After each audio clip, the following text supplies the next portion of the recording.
Voltando, pessoal, com a nossa sequência, finalizado aqui o download das ferramentas, a primeira coisa que nós iremos fazer é a instalação do dbForge Studio, ok?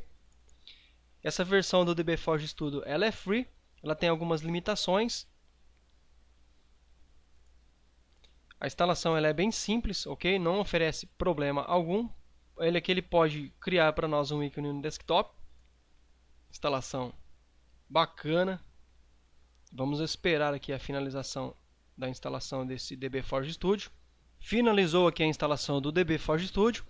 Posso deixar marcado aqui para executar o programa agora, ou também o ícone vai ficar aí na tua área de trabalho, tá? Ou no teu menu iniciar. Vou clicar aqui em Finish. Já vai executar para mim o dbForge. Quando você executa o dbForge a primeira vez aí no teu computador, a primeira coisa que ele faz é pedir para que a gente faça uma conexão com o nosso banco de dados, ok? Surge para nós esta janela, onde é possível definir aqui os dados de conexão.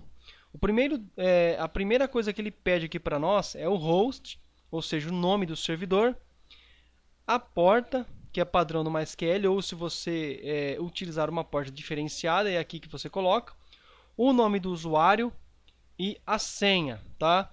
Aqui ele dá uma opçãozinha para nós deixarmos a senha do banco gravada, e aqui eu posso selecionar um banco de dados padrão para essa conexão. E aqui embaixo o Connection Name, eu posso colocar aqui um nome para essa conexão, para facilitar a localização dela se futuramente tiver várias conexões. O dbForge, o que acontece? Ele consegue se conectar tanto no banco de dados local, por exemplo, eu estou rodando o MySQL agora em localhost, então eu coloco aqui localhost, aqui a minha porta 3306, que é a padrão, a default do MySQL. O usuário do meu banco de dados é o root, e eu tenho uma senha aqui no meu caso, tá? Então aqui ele vai pedir a senha. Aqui ele pede uma database padrão, não vou especificar agora. Posso fazer aqui um teste na conexão. Vejo que deu conexão com sucesso. E aqui no nome da conexão eu posso definir um nome, um apelido para minha conexão, tá? Eu posso chamar essa conexão aqui de MyDeckTest, ok? Essa conexão minha.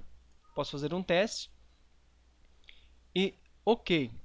Porém, eu gostaria ainda de falar que com o dbForge Studio é possível fazer conexão de forma remota, ou seja, eu posso colocar aqui o IP do meu servidor de banco de dados, que pode estar em uma rede local ou até mesmo na internet. Vou colocar aqui o usuário e a senha da mesma forma, ok? Aqui eu vou definir o nome da mesma forma, mas o segredo é aqui. Aqui no host eu vou colocar, se eu estiver em localhost, o meu localhost mesmo.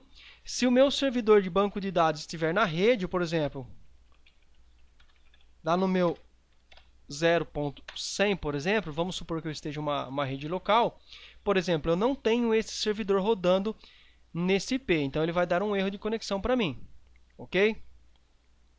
Se o teu banco de dados estiver também na internet, é possível você definir aqui o teu servidor. Veja que ele retornou para mim aqui um erro, dizendo que não conseguiu se conectar no servidor aqui 192.168.0.100, porque eu não tenho esse servidor, tá? Aqui no meu caso ele simplesmente localhost.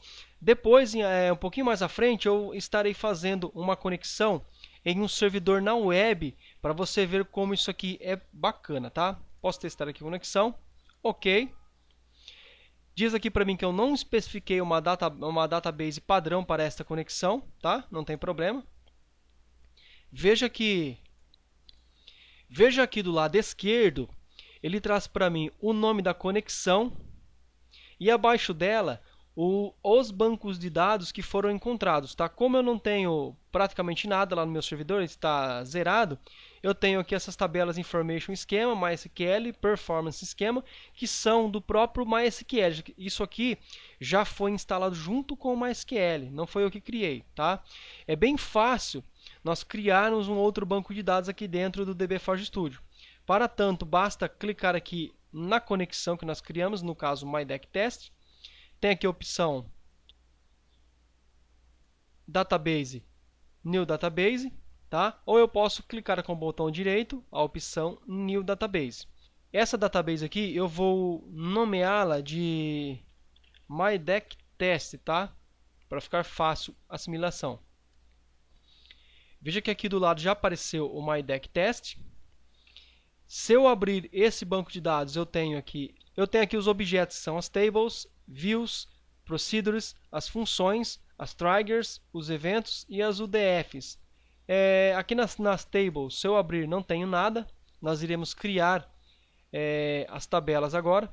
Eu vou criar apenas uma ou duas tabelas de teste aqui no dbForge para que a gente consiga entender como funciona esta ferramenta fantástica, ok?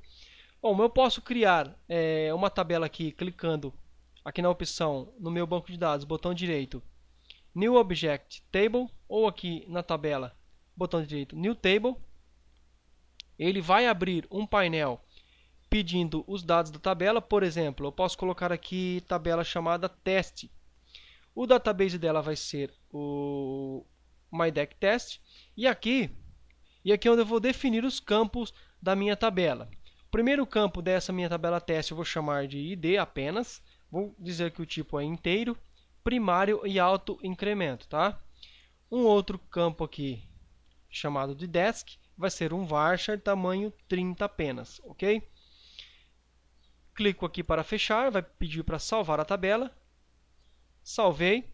Veja que já apareceu para mim aqui a tabela do lado esquerdo. Se eu quiser agora, eu posso clicar aqui nesta tabela, posso alterar a estrutura da tabela. Veja que ele traz até o SQL usado na criação. Posso vir aqui na aba Data e inserir dados nesta tabela. Veja que eu não tenho nada. Basta clicar aqui no sinalzinho de mais, aqui embaixo, Append. Já abriu o campo de descrição para mim. Posso colocar aqui o nome teste. Os registros estão sendo inseridos na minha tabela, tá? Veja que agora eu já tenho alguns dados lá na minha tabela teste. Nós iremos criar outras tabelas usando uma coisa bacana que tem aqui no dbForge, que eu particularmente adoro, que é a parte do diagrama, ok? Na aula seguinte, então, a gente volta e nós vamos criar uma tabela em forma de diagrama aqui no dbForge. Beleza?